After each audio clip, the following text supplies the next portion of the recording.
I had a reader well, actually I didn't have a reader. I don't keep them hostage or do anything like that. That would be mean. And if they're held hostage, then they can't make money, then they can't buy my book. So it doesn't work out for them, it doesn't work out for me.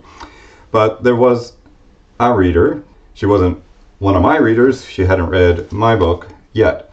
But the time I'm specifically referring to was, I guess it was 2 Sundays ago. She was listening to the interview with the Corbett Report. The Corbett Report's in Japan. I'm in the Netherlands. She's in Colorado. And the book's set in Canada. Anyways, she heard the Corbett Report and immediately went in and purchased the book. I've now since received 3 emails from her, which I'd like to share with you. Very touching, and I think will help communicate to people who haven't given Much Ado About Corona a try why they probably want to. Or not. Depending on a lot of factors. But this will help you decide whether Much Ado About Corona is a book for you. Dear John, saw you with James Corbett. Ordered your book immediately. Only at page 11. And I know I will hate to see this one end. They murdered my mother with their forced jab in her quote-unquote care center in Cumberland, BC, March 25th, 2022, 4 years ago today, the very day I received your book. I feel my mother's whispers by the timing of it all. I saw your dedication to your father, who was taken the same year as my mother, by the same monstrous genocide, and I am compelled to offer my deepest heartfelt sympathies to you. So that was the first email, sadly sad, but touching. Now that was only when she was on page 11 of the book. The next email, she's a little farther ahead. I am deliciously devouring Much Ado About Corona. Finished 1/3 in one sitting. I have been alone in my circle since the deployment of Operation C, spring 2020. My lifeline has been the online truth community. Your book is healing a terrible desolation in my soul, somehow plugging me back into humanity.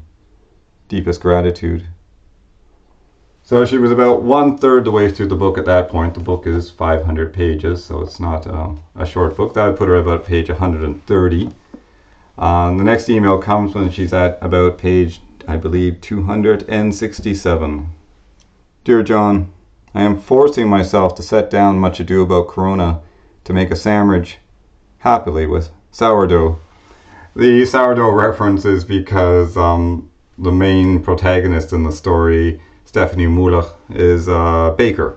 So, I was just thinking, I should like to compliment you at being the master of setting the hook. I cannot set it down. I just began it, and I am a SLOW reader. And I regret to say, I am already at page 274, The Facts and the Fury.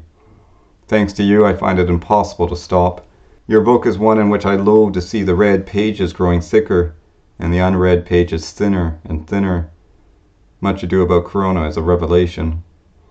You are doing an amazing service to heal the broken heart of the world.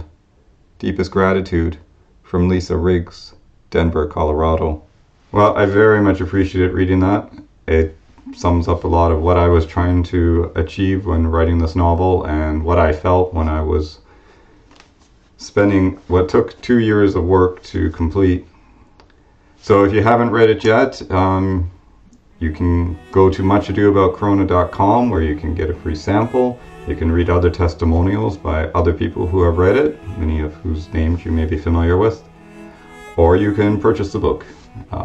It's available in audiobook, ebook, print, hardcover, and paperback. muchadoaboutcorona.com. Thank you. Talk to you later.